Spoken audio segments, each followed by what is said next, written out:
So I'm doing this video again because I don't know, maybe it's because of the new followers. They keep asking, what do you use for hyperpigmentation?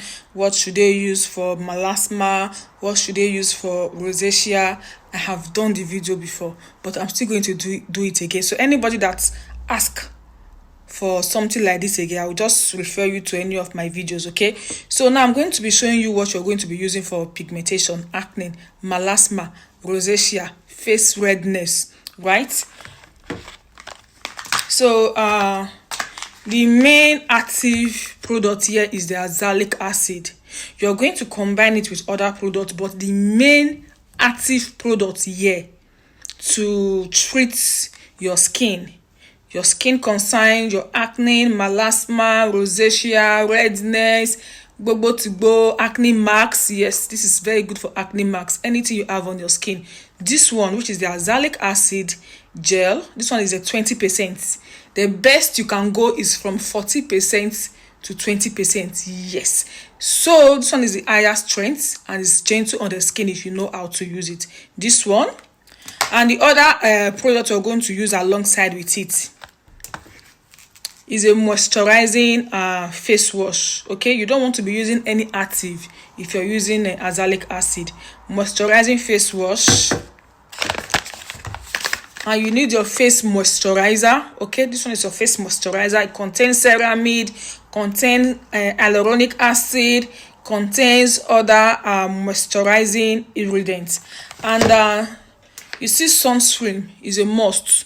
There is no azelaic acid, there is no Trentino. In fact, there is no skincare without using a sunscreen. Now I'm going to tell you how you're going to use it. Okay, so first you wash your face with the moisturizing face wash.